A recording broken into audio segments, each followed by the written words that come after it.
Okay, today we're going to talk about 2 Samuel. But with this slide, I'm going to talk first about 1 Samuel because it's been a few weeks since we talked about it. And during 1 Samuel's forum, I mentioned that both books, both 1 and 2 Samuel, were originally one book. This is so frustrating. They were divided into two books around the Still, the 2nd original. century. Now, critical scholarship is almost unanimous in its judgment that the first 4 chapters of Samuel 2 are originally part of Samuel 1, beginning with Samuel 1:16, because it talks about the anointing of David. And that's really where the rise of David occurred. That was part of it. Therefore, I'm going to summarize briefly 1 Samuel, and I mean very briefly. It'll be a few minutes, hardly that, of a summary. So we began 1 Samuel with Hannah. The prophet Samuel's mother prays for a son who will serve the Lord. Once Samuel is born, he serves in the sanctuary under Eli. Samuel becomes a prophet and a judge, but the people of God want a king to rule them. So as one commentary stated, this request by the people to Samuel was to fulfill his call to service, to listen, obey God, and start a new venture that God wanted to start, to have kings instead of judges. This king would not only be responsible for justice, but would also lead the Israelites into a deeper worship in a spiritual sense for God. And when we hear the last words of David, justice is going to be in there today. That's part of it. Samuel, based on his communication with God, anoints Saul as the first king. But Saul wasn't really settled in that role, nor did he have a really good relationship with God, in effect. And there was a lot of tension between Samuel and King Saul as to their roles, because this was a new idea.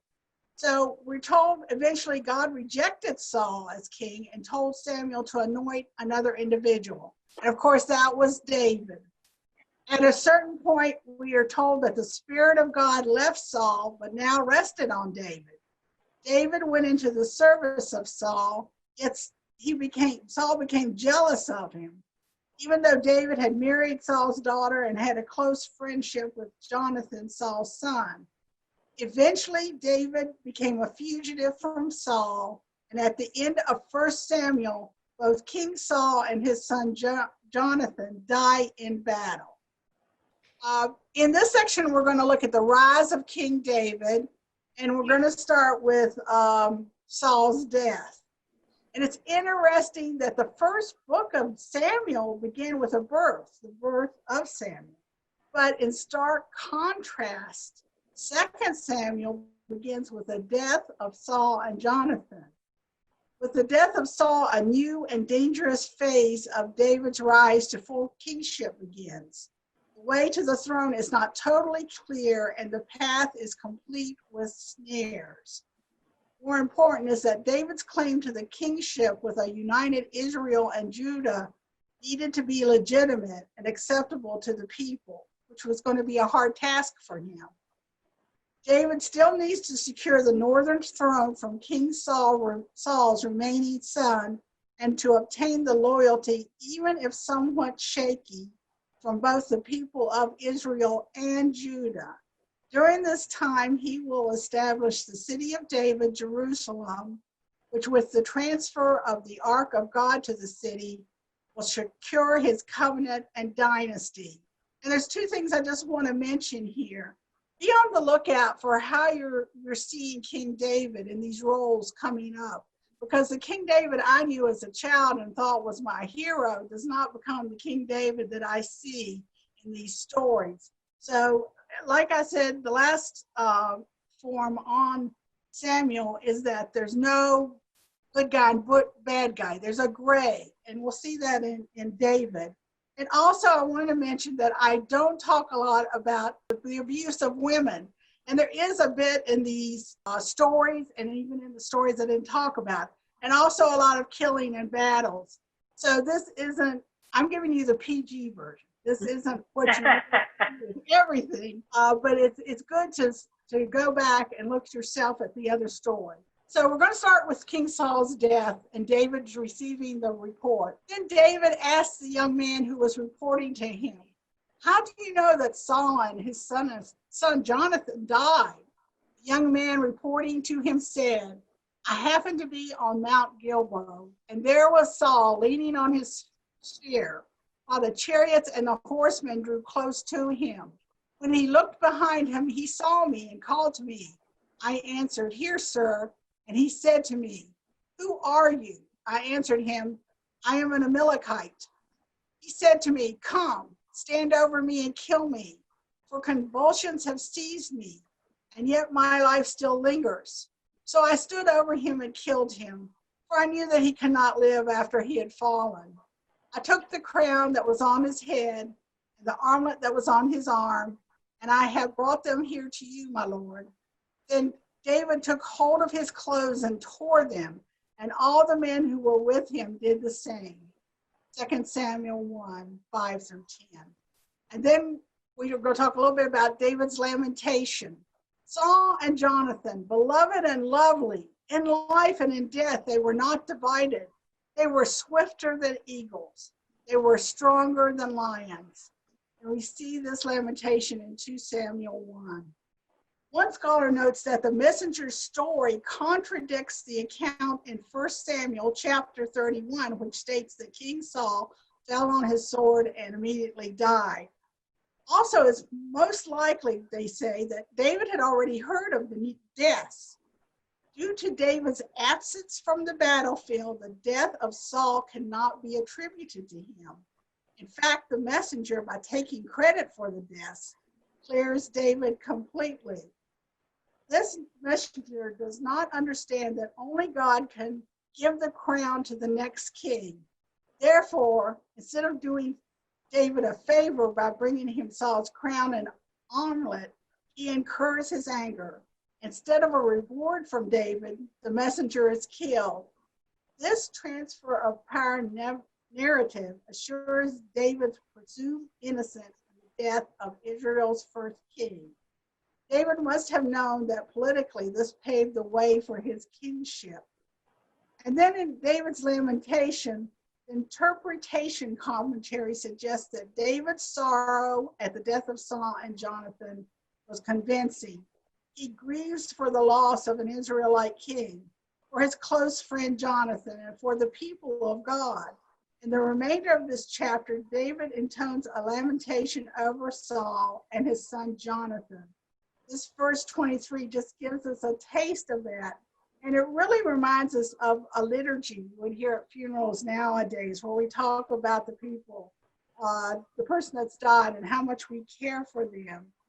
And they say that this lamentation is part of a poem at Solomon's dedication of the temple. He finally builds it. David rules Judah and Israel. Then all the tribes of Israel came to David at Hebron and said, "Look, we are your bone and flesh.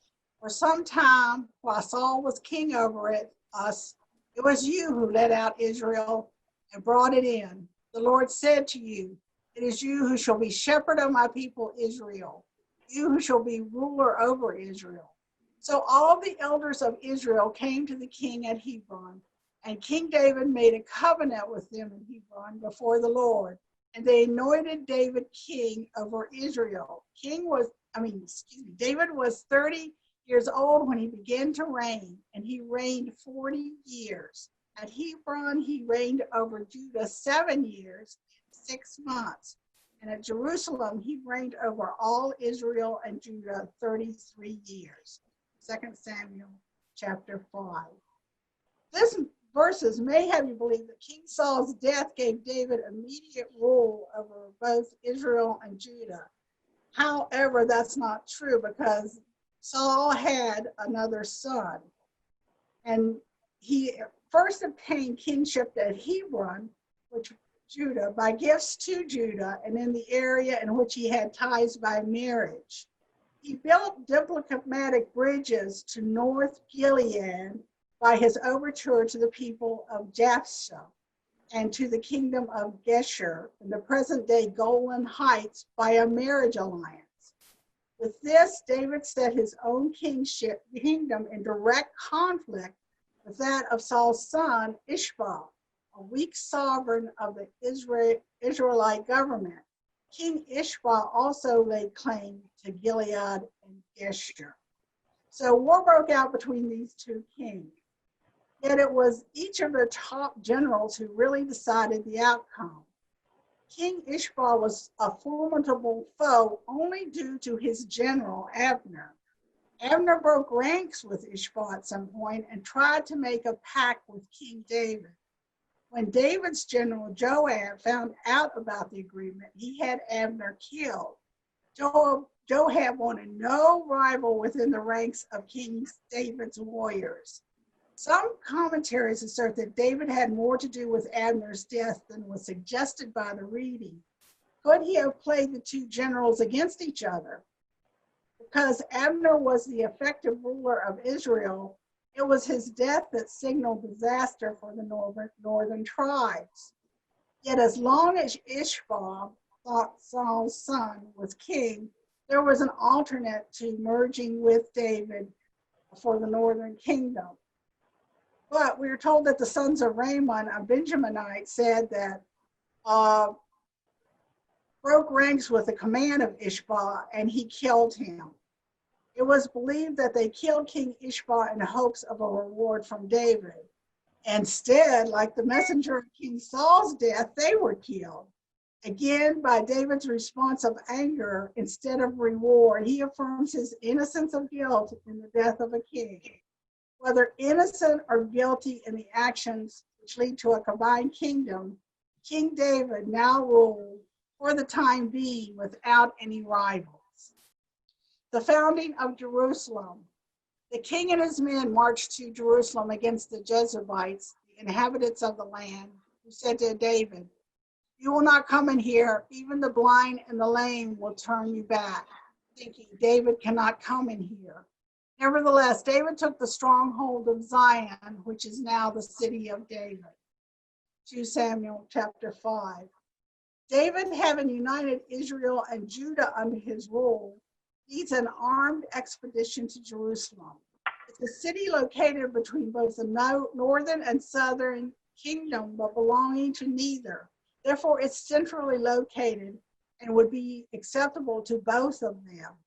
One scholar wrote, Hebron, where David was previously living and located far to the south and on Judah's soil, could not have been permanently acceptable as a capital to the northern tribes, but a capital in the north would have been doubly unacceptable to Judah.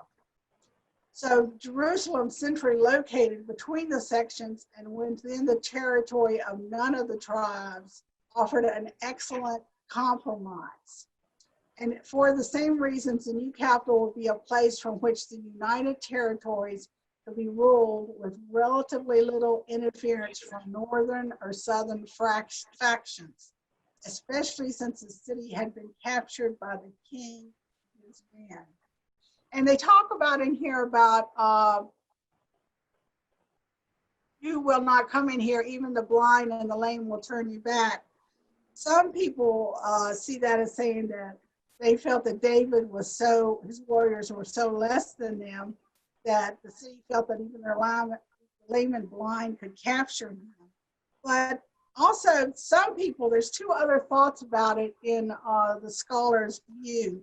The first is that it was believed that the lame and blind had a sorcery or could protect a city by magic. And so, therefore, they felt that these lame and blind would keep David from winning as well.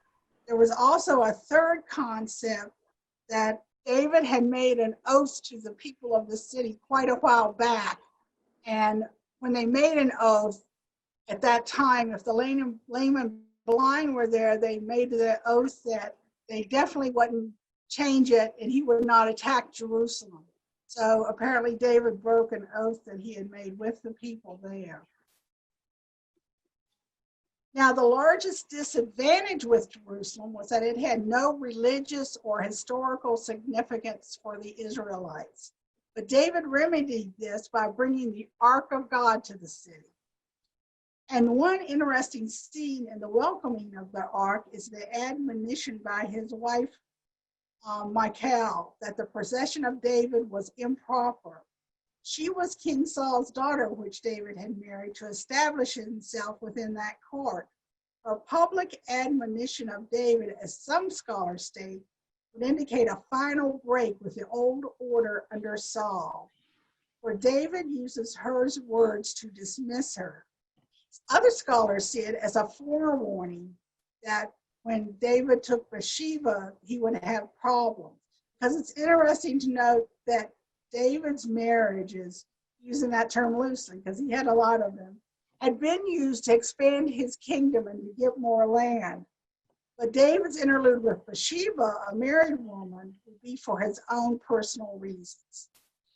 The reign of King David. The prophet Nathan does not come onto the scene in 2 Samuel until chapter 7. Except for Samuel, prophets had made few appearances in the story of David. In this story about the oracle, the prophet is addressed by the king as if he is a familiar character, even though we have never heard from him before.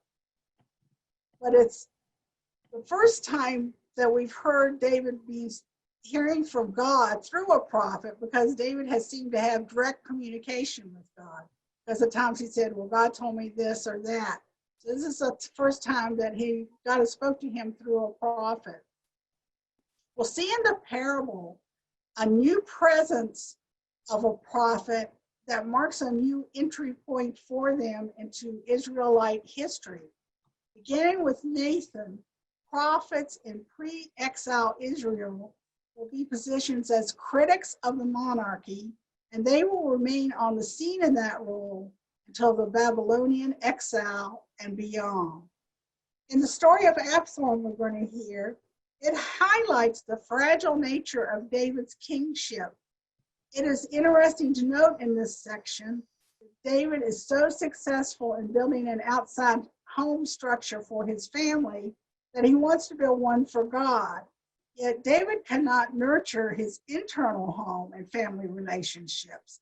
And because of this weakness, David puts his relationship with God and his kingdom in jeopardy.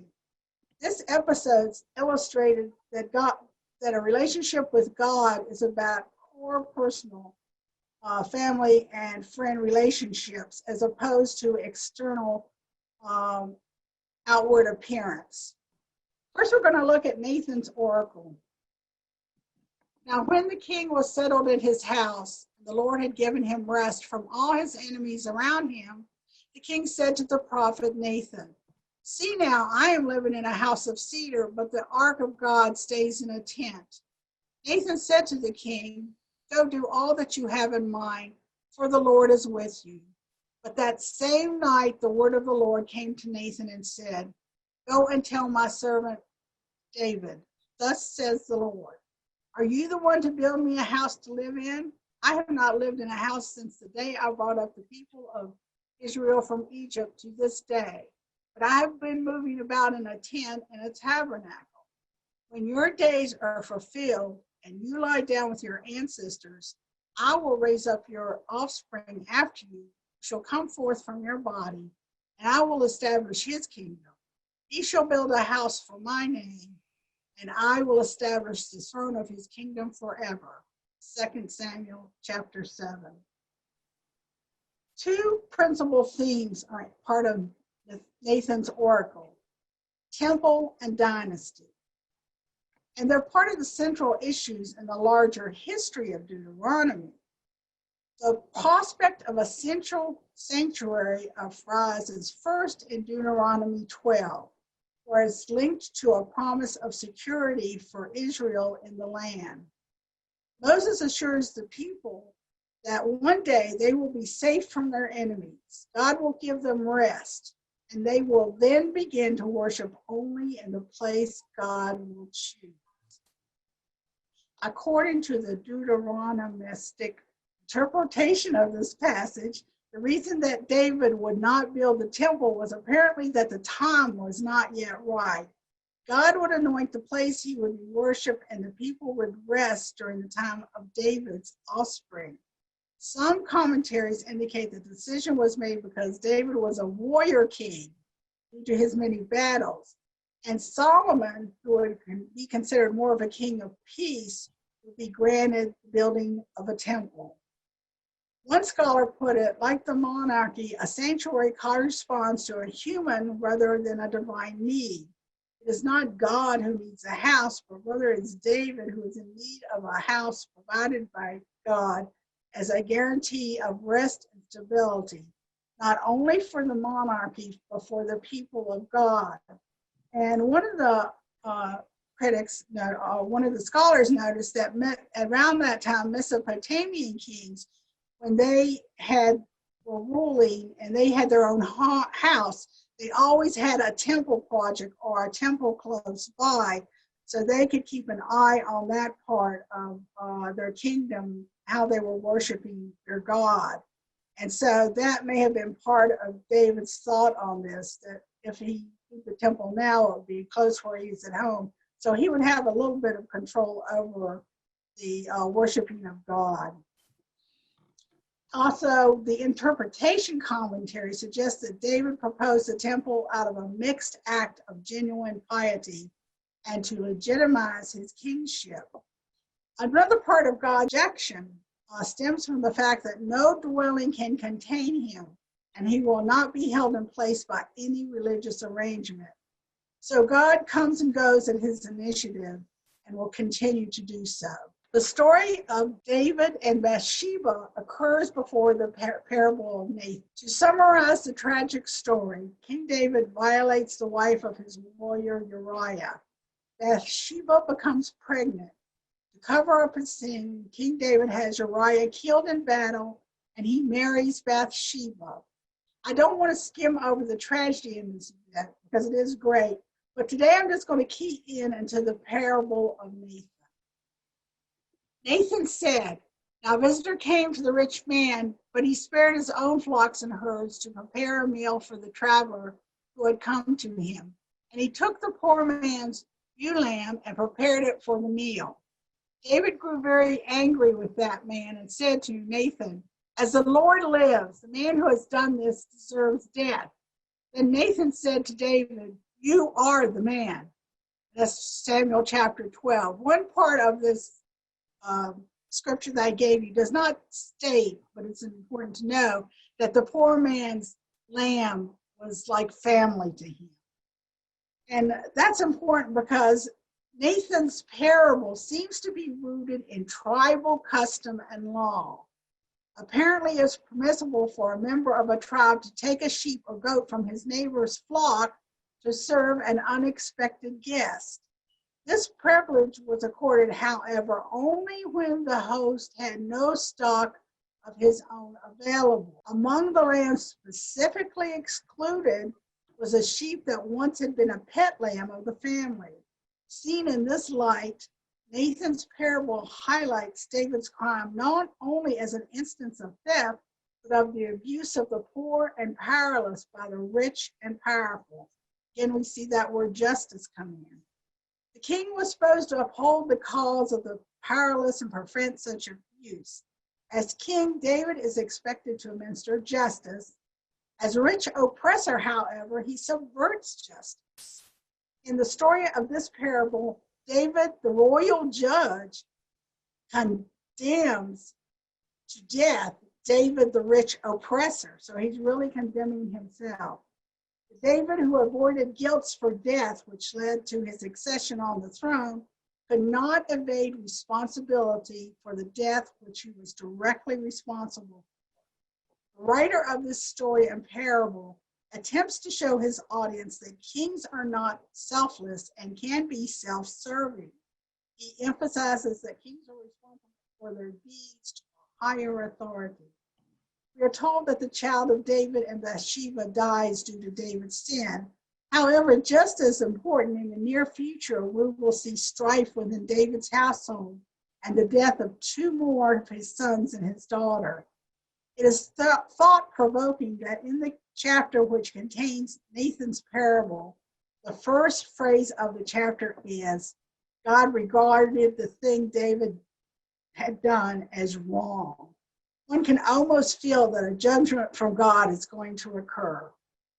Okay, I'm going to first read it. It's on the death of Absalom, and also that David mourns Absalom. Absalom is his son. Absalom happened to meet the servants of David. Absalom was riding on his mule, and the mule went under the thick branches of a great oak. His head caught fast in the oak, and he was left hanging between heaven and earth, while the mule that was under him went on. A man saw it and told Joab, I saw Absalom hanging in an oak. 2 Samuel chapter 18. David mourns for Absalom. The king was greatly moved and went up to the chamber over the gate and wept. And as he went, he said, Oh, my son Absalom, my son, Absalom, would that I have died instead of you. Oh, Absalom, my son, my son. 2 David chapter 18. When we begin our look at 2 Samuel today, it was on the death of King Saul, and it would end with the death of David's son, Absalom. With the entrance of Absalom into the story, violence dominates the scene. Absalom's sister previously was raped by her stepbrother. David took no action against his offending son. Therefore, Absalom took vengeance into his own hands and killed his stepbrother. He then fled Jerusalem. Later, David was convinced to reconcile to some extent with his son. He brought Absalom back to court in Jerusalem, but would not see him face to face. Therefore, Absalom has the ability to set himself up as king and builds a base of support. And how he did this is that there would be a judgment from the king near the gate and of people who wanted their items resolved. And Absalom sent himself up there, and the king did not know that he was doing this. Yet the Yale Bible commentary suggests reasons why Absalom could have gained support for his revolt. There was a possible disapproval of David's policy of imperial expansion. David also was criticized for his military campaigns. Some people consider David's kingship harsh, including loss of personal freedom. Finally, there was resentment of the intrusion of the state upon tribal independence. Eventually, David had to flee Jerusalem and battle again for entry back into the city of David. He's becoming a fugitive again. During one of the battles, Absalom was killed by David's general Joab. This removed the blame again from David for his son's death, and therefore he's shown to be worthy of the loyalty of Absalom's followers in the aftermath of the revolt. However, politically, David in some ways let his love for his son rule over his love for his subjects. And Absalom's story revealed the ongoing conflict between David the father and David the king. And when I say love, it's that he would not take action against his children if they did something wrong. He had a very hard time doing that, and the people could not understand. Remembrance of King David. So why is the Psalm of King David, 2 Samuel 22, and Psalm 18 listed together? Well, believe it or not, there are 2 versions of the same psalm. There are no structural or compositional differences between the 2, and it is certain that they stem from a single poem in antiquity in which 2 separate earlier pieces were originally combined. The first piece was an old song of deliverance, and it had no royal aspect. The second piece was a royal victory song. The entire psalm is not related to a specific incident in the life of David, but rather to God's ongoing protection of David. The psalm probably does not predate the 7th century. The insertion of David's psalm, along with the last words of David at the end of 2 Samuel, suggests that both may have been historically venerated because of their association with it. I didn't pick the one that was in 2 Samuel, but I picked Psalm 18 because I really liked it the best. That's all I can think of. But it's the wording the best. Song of deliverance. In my strait, I called to the Lord. To my God, I cried out. He heard from his palace my voice, and my outcry before him came to his ears.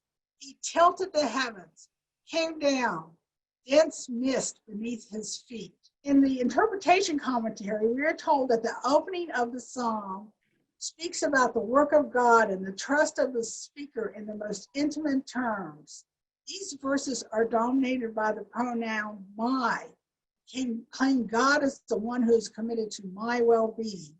The God of Israel, faithful and attentive, is available and can be summoned. In the first verse of this psalm, the speaker has recourse to Israel's most elemental act of faith, covenantal language of call and hear. When you call to the Lord, he will hear you. In the royal victory part of the psalm, it says, you light up my lamp, O Lord, my God, illuminates my darkness. For whom is God except the Lord, and who the rock except our God? The Lord lives, and blessed is my rock. Exalted the God of my rescue. In these verses, it is God who has exalted the king and is responsible for any victory. It is God who is sovereign in Israel, among the nations, and in all creation. This psalm repeats the claims of the Song of Hannah that we saw in 1 Samuel, where all victories are of God. One may be called to see that from the beginning of 1 Samuel to the end of 2 Samuel, although many people have been involved in this historical rendering, God made the decisive difference, and the Lord is the one true sovereign king. David's last words. Now, these are the last words of David. The oracle of David, son of Jesse, the oracle of the man whom God exalted, the anointed of the God of Jacob, the favorite of the strong one of Israel. The Spirit of God speaks through me. His word is upon my tongue. The God of Israel has spoken. The rock of Israel has said to me, one who rules over people justly, ruling in the fear of God, is like the light of morning, like the sun rising on a cloudless morning, gleaming from the rain on the grassy land. Is not my house like this with God? For he has made with me an everlasting covenant, ordered in all things and secure. Will he not cause to prosper all my help and my desire? But the godless are like the thorns that are thrown away, for they cannot be picked up with the hand. To touch them, one uses an iron bar or the shaft of a spear, and they are entirely consumed in fire on the spot. 2 Samuel chapter 23.